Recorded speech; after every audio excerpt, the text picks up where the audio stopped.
दोस्तों, भारत ने यह साफ कर दिया है कि पाकिस्तान का इलाज हर हाल में किया जाएगा और पीएम मोदी ने इशारा भी दे दिया है कि समय बहुत कम है और लक्ष्य बहुत बड़ा है।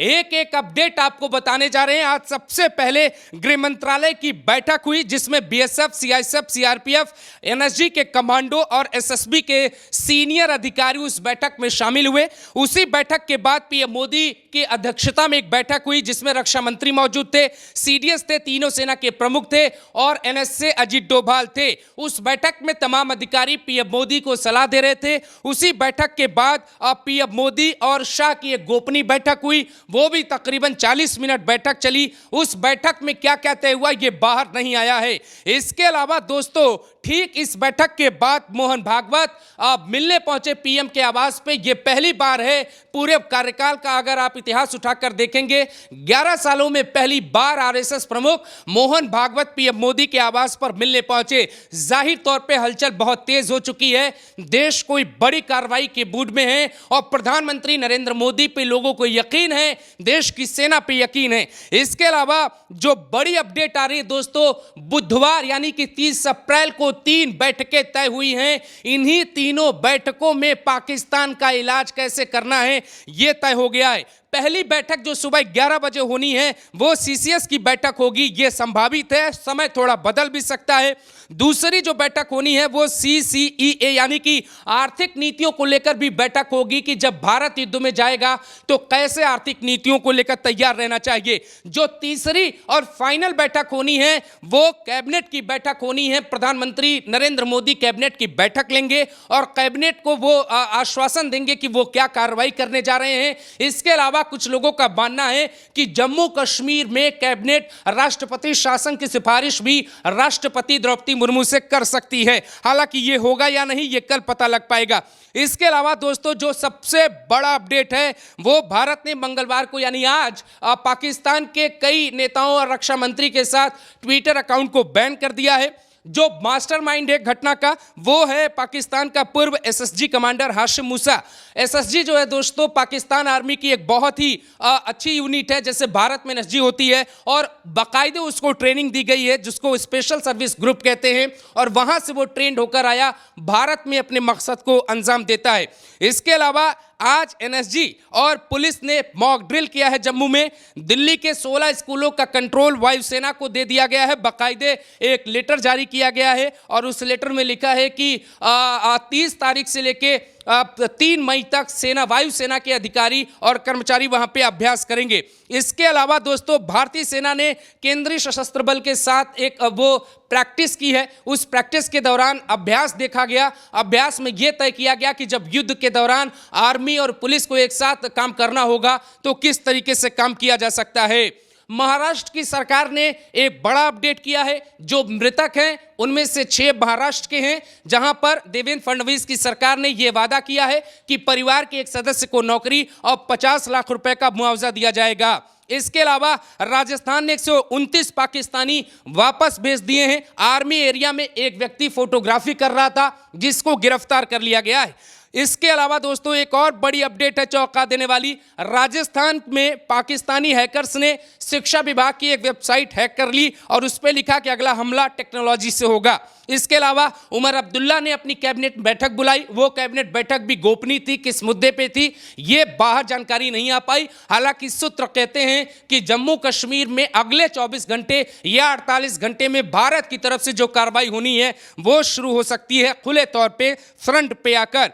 इसके अलावा दोस्तों, संयुक्त राष्ट्र में भारत की परमानेंट डिप्टी रिप्रेजेंटेटिव योजना पटेल ने दावा किया कि पहलगाम हमला मुंबई में 26 से 11 अटैक से भी ज्यादा खतरनाक था और भारत पूरी दुनिया को बता रहा है कि कैसे पाकिस्तान ने भारत को चोट दी है। इसके अलावा मुजम्मिल जो व्यक्ति दिखाई दे रहा था, कैमरे में रिकॉर्ड हुई उसकी तस्वीरें बता रही थी कि उसको शायद आतंकी घटना के बारे में कुछ पता था।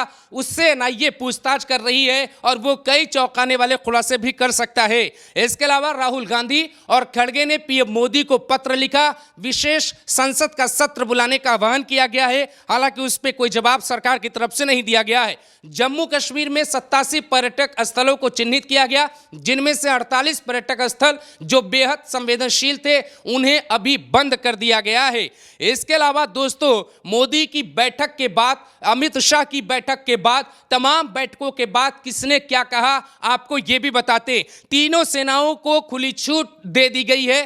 पीएम मोदी ने बैठक के दौरान ही ये साफ कर दिया कि हमें अपनी देश की सेना पे भरोसा है। सेना को कैसे जवाब देना है, कितने दिन में जवाब देना है, लक्ष्य क्या होगा, समय क्या होगा, ये सब कुछ सेना को तय करना है। जवाबी कार्रवाई से पहले या कार्रवाई से पहले किसी से आदेश लेने की कोई जरूरत नहीं पड़ेगी। तो ये साफ हो गया है कि अब पाकिस्तान पे पलटवार बहुत जल्द होने वाला है। इसके अलावा पीएम मोदी ने एक बयान भी दिया। उन्होंने कहा कि भारत जो है आतंकवाद के खिलाफ दृढ़ संकल्प लेता है, हमें अपनी सेना पे पूरा भरोसा है। जल्द पलटवार की उम्मीद आप समझ सकते हैं। आतंकवाद को करारा जवाब देने की तैयारी है। आंध्र प्रदेश के डिप्टी सीएम ने भी बयान दिया है। उनका कहना है कि जिन लोगों को पाकिस्तान से प्यार है उन्हें पाकिस्तान ही भेज देना चाहिए। बड़ी बात यह है कि पाकिस्तान में भी हलचल है, और पाकिस्तान की हलचल भी आप समझिए। पाक विदेश मंत्री जो अब तक दावा कर रहे थे कि उनके पास परमाणु बम है, उनकी आवाज अब बंद हो गई है। वो ये कहने लगे हैं कि भारत से हम बातचीत को तैयार हैं, हम युद्ध नहीं चाहते हैं। पाकिस्तान की अर्थव्यवस्था अभी तो पटरी पे आई है। इसके अलावा दोस्तों, शहबाज शरीफ ने आज जो एक बड़ी बैठक बुलाई, पाकिस्तान ने एनएससी की बैठक बुलाई। उस बैठक में एक चौंका देने वाली तस्वीर सामने आई। पाकिस्तानी आर्मी और पाकिस्तानी सरकार के बीच मतभेद देखा गया। ऐसा कहा जा रहा है कि पाकिस्तानी आर्मी भारत के साथ युद्ध तो चाहती है, लेकिन पाकिस्तान सरकार बातचीत से रास्ता निकालना चाहती है, क्योंकि पाकिस्तान की अर्थव्यवस्था बहुत बुरी स्थिति में है। युद्ध होने के बाद वहां पे रोजी रोटी का संकट ज्यादा पैदा होता हुआ दिखाई दे रहा है। इसीलिए सरकार मोर्चे पर माफी मांगती नजर आ रही है पाकिस्तान की। इसके अलावा पाकिस्तान में लगातार सैनिकों का इस्तीफा देने का सिलसिला बढ़ रहा है। पहले ये संख्या 600 थी, अब बताई जा रही है कि ये संख्या 800 पहुंच गई है। सैनिक युद्ध में जाने को तैयार नहीं है। बिलावल भुट्टो जो पहले खून की नदी बहा रहा था, वो अब माफी मांगने लगा है। वो कहने लगा है कि अब हम जो है बातचीत से समझौता करेंगे। ये तमाम अपडेट है। इसके अलावा जम्मू सेक्टर के सामने पाकिस्तान ने अपनी सीमा के भीतर युद्ध अभ्यास किया है। ये भी खबर आ रही है कि टैंकर जो है वहां पे जो इस्तेमाल होंगे युद्ध के दौरान, टैंक, उन्हें वहां पे मौजूद कर दिया गया है। दोस्तों, ये कड़ियां साफ इशारा करती हैं कि पाकिस्तान बहुत जल्द अपने इलाज के इंतजार में बैठा है, और उसका इलाज नरेंद्र मोदी की सरकार करेगी। कुछ लोग अब तक नरेंद्र मोदी को चुनौती दे रहे थे, उनसे सवाल पूछ रहे थे, उनका सब्र टूट रहा था। लेकिन दोस्तों, अब वक्त आ गया है जब देश की सेना का साथ निभाना है, देश की सरकार पर यकीन रखना है। मोहन भागवत अचानक पीएम मोदी से मिलने क्यों पहुंचे, इसकी अपनी एक कहानी। राजनाथ सिंह, अमित शाह, विदेश मंत्री एस जयशंकर, एनएसए अजीत डोभाल की फाइल में क्या क्या है, इसकी अपनी कहानी है। लेकिन भारत में बढ़ती हलचल के बीच पाकिस्तान में भी टेंशन बढ़ी है। पाकिस्तान को इस बात का पूरा डर सताने लगा कि भारत पीओके पे अटैक कर सकता है। सैन्य शक्तियों में भारत पाकिस्तान से बहुत आगे है। थल सेना की लड़ाई में भी भारत आगे है। लड़ाई युद्धपोत से होगी तो आईएनएस विक्रांत पाकिस्तान को तबाह कर सकता है। लड़ाई हवा में होगी तो भारत की तरफ से राफेल जाएगा, जवाब दे सकता है। भारत टेक्नोलॉजी में बहुत ऊपर है। यकीन रखिए, एक दो सूरज उगने का इंतजार कीजिए। देश की आर्मी को पूरी दुनिया सैल्यूट करने वाली है दोस्तों।